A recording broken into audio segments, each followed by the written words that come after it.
वालेकुम दोस्तों, उम्मीद है आप खैरो आफियत से होंगे। आज की इस वीडियो में हम स्ट्रैट्स की समर सेमेस्टर की असाइनमेंट 1 के बारे में डिस्कस करेंगे। इसकी लास्ट डेट हमारे पास 30 आ जाती है। इसमें कुछ रूल्स हैं कि आपने कॉपी नहीं करनी किसी जगह से, वही पुराने रूल्स हैं तो इन्हें हम इग्नोर करते हैं। तो चलते हैं हमारे मेन टॉपिक की तरफ। उससे पहले अगर आपने अभी तक हमारा चैनल सब्सक्राइब नहीं किया तो जल्दी से सब्सक्राइब कर दें और ऑल नोटिफिकेशन ऑन कर लें ताकि आपके लिए और भी इंफॉर्मेटिव वीडियो आती रहे। आप quality control manager at a poultry farm is monitoring the weight of eggs produced. The weight of 20 randomly select eggs are as follow. इस क्वेश्चन में हमारे पास बेसिकली क्या है, पोल्ट्री फार्म में क्वालिटी कंट्रोल मैनेजर जो है पैदा होने वाले अंडों के वजन की निगरानी कर रहा है और जो 20 हमारे पास सिलेक्टेड एग्स हैं उनका वजन नीचे लिखा हुआ है, ये नीचे वाली लाइन पर। इसमें आपने फाइंड क्या करना है, find the coefficient of quartile derivation आपने फाइंड करना है इस क्वेश्चन में। तो चलें हम स्टेप बाय स्टेप इसको देखते हैं कि हमने इसको किस तरह सोल्व करना है। तो इसमें सबसे पहला जो हमारे पास पॉइंट है ये बोल रहा है कि अरेंज करो डाटा को असेंडिंग ऑर्डर में। जो ऊपर हासिल था उसको क्वेश्चन था, हमारे पास जो पॉइंट दिए हुए थे उनको आपने कन्वर्ट करना है असेंडिंग ऑर्डर में।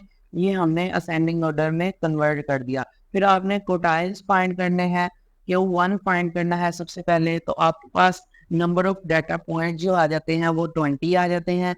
आपने अब Q1 फाइंड करना है, वो किस तरह फाइंड करना है, आपको वैल्यू की ज़रूरत है।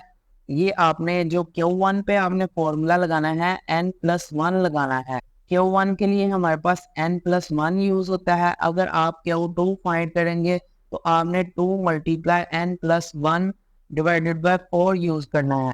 इधर हमने Q1 फाइंड करना है तो n+1/4 आप यूज करेंगे।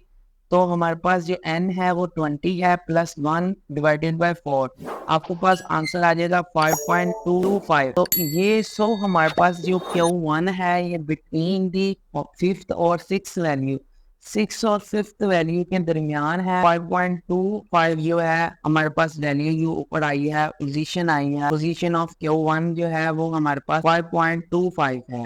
नीचे अब हमारे पास जो फिफ्थ वैल्यू है वो है 61 और सिक्स वैल्यू जो है वो हमारे पास 63 है। इंटरपोलेटिंग आपने बिटवीन दी वैल्यू करना है। Q1 अब आपने फाइंड करना है। 61 आपके पास ऊपर जो है फिफ्थ वैल्यू है, इसमें आपने प्लस करना है 0.25। जो आपके पास पोजीशन में पॉइंट के आगे वाली वैल्यू होती है उसको आप प्लस करते हैं क्यों फिफ्थ वैल्यू के साथ, फिर मल्टीप्लाई करते हैं फिफ्थ और सिक्स माइनस सिक्स वैल्यू के साथ। तो आपके पास आंसर आ जाता है 61.5। नेक्स्ट आपने फाइंड करना है जो Q3। Q3 किस तरह फाइंड करना है, ऊपर आपको बताया था कि आपके पास फॉर्मूले में जो भी, अगर आपके पास Q4 आ जाएगा तो आपने ये जो फॉर्मूला है n+1/4 इसके साथ आपने मल्टीप्लाई कर देना है जितने Q की वैल्यू आपने कोटाई की वैल्यू फाइंड करनी है। तो इसी तरह हमने 3 मल्टीप्लाई कर दिया, n हमारे पास 20 है +1/4, तो हमारे पास आंसर आ गया 50.75 आंसर आ गया। जैसे कि ऊपर बताया था कि जीरो के बाद जो वैल्यू के पॉइंट के बाद जो वैल्यू है उसको आपने इधर फॉर्मूले में यूज करना। अब Q3 की फाइंड करनी है वैल्यू 68 जो है हमारे पास 15 वैल्यू है और उसको प्लस करना है हमने 0.75 के साथ, मल्टीप्लाई करना है 72 माइनस 68 के साथ। जब हम इनको माइनस प्लस करेंगे तो हमारे पास 71 इसका आंसर आ जाएगा। थर्ड स्टेप हमारे पास आ जाते हैं कैलकुलेट द कोटाइल डेरिवेशन। आपने इसमें कोटाइल डेरिवेशन फाइंड करना है। इसमें आपसे क्वेश्चन भी, एक एमसीक्यूज भी पूछा जा सकता है। कोटाइल डेरिवेशन की आप फॉर्मूला बताएं। तो आपने बताना है Q3 minus Q1 divided by 2। जब हम ये फॉर्मूला लिखेंगे हमने Q3 की वैल्यू लिखनी है, Q1 की वैल्यू लिखनी है, डिवाइडेड कर देना है 2 के साथ, तो हमारे पास 4.75 आंसर आ जाएगा। नेक्स्ट आपने क्या करना है, calculate the coefficient of quartile derivation.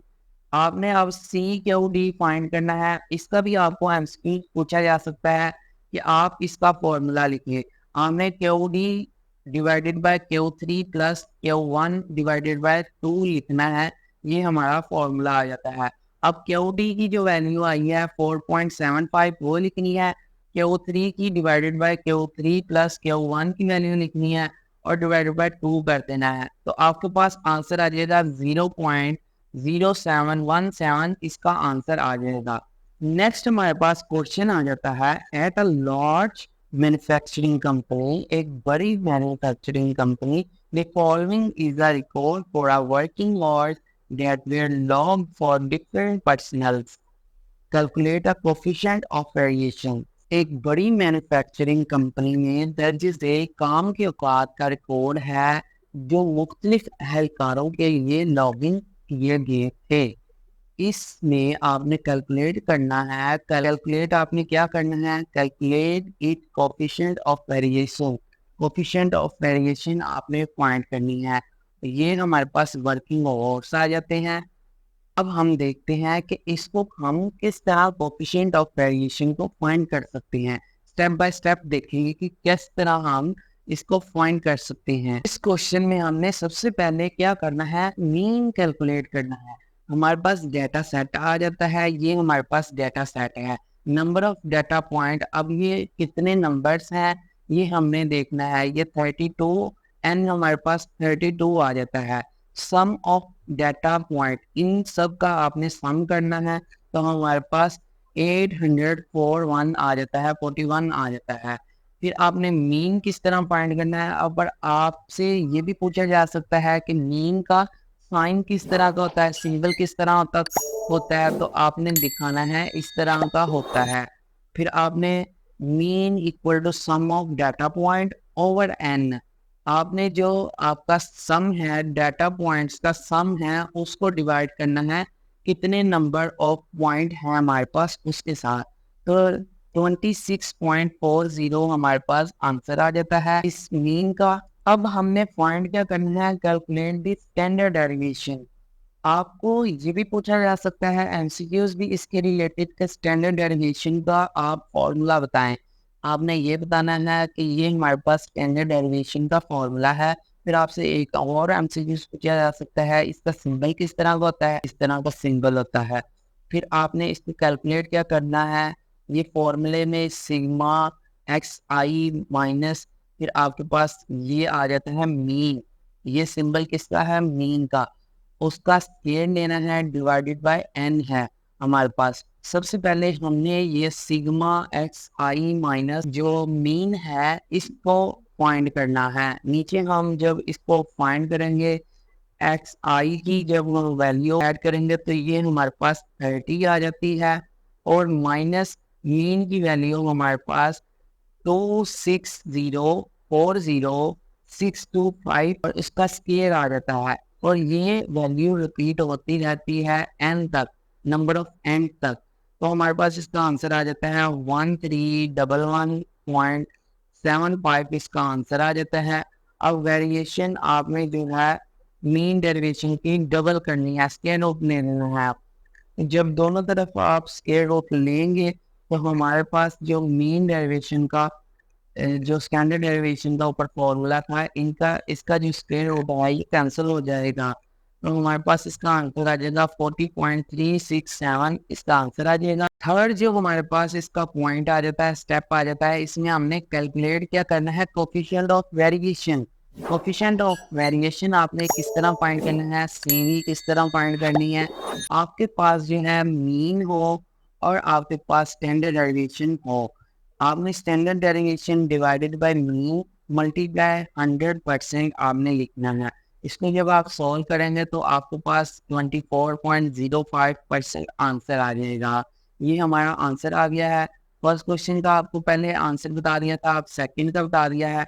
इस वीडियो में इतना ही। वीडियो आपको अच्छी लगी है तो ज़्यादा से ज़्यादा अपने दोस्तों को शेयर करें। Thank you for watching this video and I will see you next time.